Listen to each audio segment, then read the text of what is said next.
लो भाई बब्बन, बन गई तस्वीर। जरा देखकर बताओ कैसी बनी है। अरे भाई मोहन, मेरी सलाह मानो तो तुम रहने ही दो। एक पेंटर बनना तुम्हारे बस की बात नहीं है। हाँ, तुमने सही कहा, मुझे भी कुछ ऐसा लगता है। खैर, आज शाम की गाड़ी से मैं शहर वापस जा रहा हूँ। कुछ जरूरी काम आ गया है। शहर से वापस आने के बाद तुमसे मिलता हूँ। मोहन अपने घर के दरवाजे पर ताला लगा देता है और वहाँ से चला जाता है।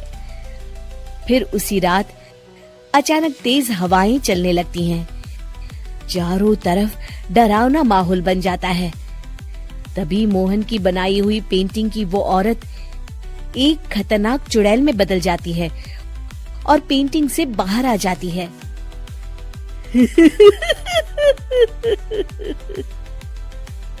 चुड़ैल घर के बाहर चली जाती है। वहीं दूसरी तरफ दो चोर लाला सुखीराम के घर से चोरी करके भाग रहे होते हैं। दोनों भागते भागते गांव के चौराहे के पास पहुंच जाते हैं। तभी अचानक वो चुड़ैल उन दोनों के सामने आ जाती है।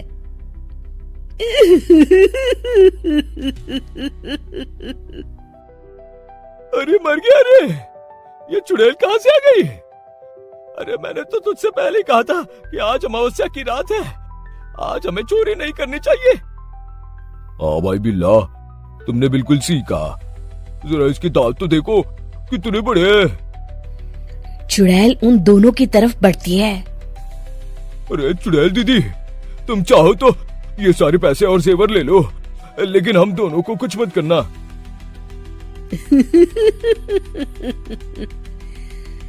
पैसे और जेवर के लालच में तुम इंसान बिकते हो, हम चुड़ैल नहीं।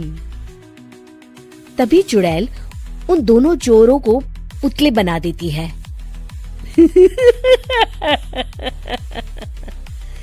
मैं किसी को नहीं छोड़ूंगी, अब कोई मुझसे नहीं बच सकता।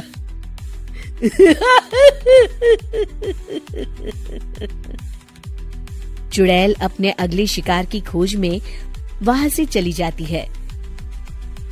गांव की दूसरी ओर जाने पर चुड़ैल को हरिया, बिरजू और बब्बन दिखाई देते हैं। आज संडे है, आज कपिल शर्मा शो देखने का दिन है। जोर से बोलो, आज संडे है। मैंने नहीं सुना। आज संडे है, आज कपिल शर्मा देखने का दिन है। हाँ, ये हुई ना बात। अरे ये कपिल शर्मा कौन है जो ये लोग उसे देखने के लिए इतने उतावले हुए जा रहे हैं? खैर, मुझे क्या, मैं अभी इन दोनों को मसाज चखाती हूँ। चुड़ैल तेजी से उड़कर उन तीनों के सामने आकर खड़ी हो जाती है।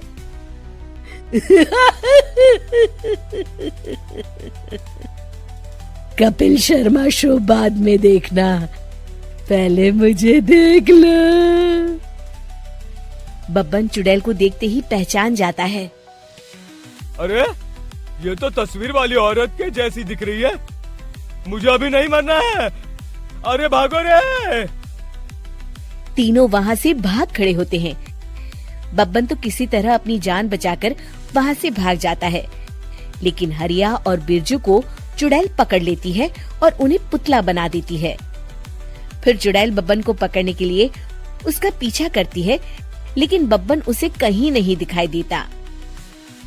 अरे वो मोटा तो बड़ा तेज भागता है, शायद उस तरफ गया होगा।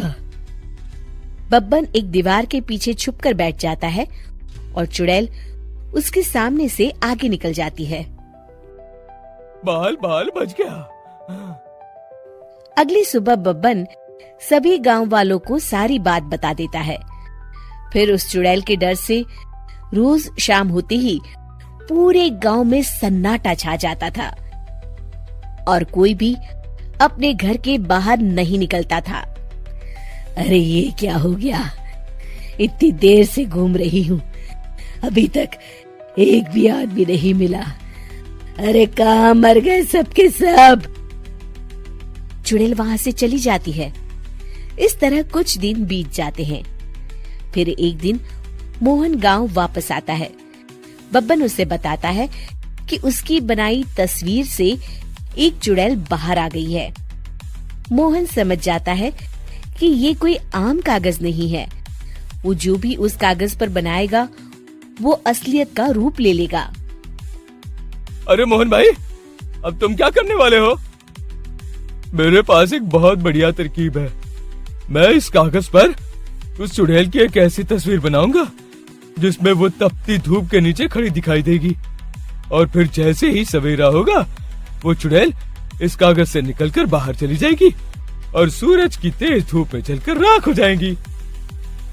मोहन बिल्कुल वैसे ही तस्वीर बना देता है और जैसे ही सवेरा होता है वो चुड़ैल कागज से निकलकर बाहर धूप में चली जाती है और सूरज की गर्मी बर्दाश्त नहीं कर पाती और जलकर राख हो जाती है।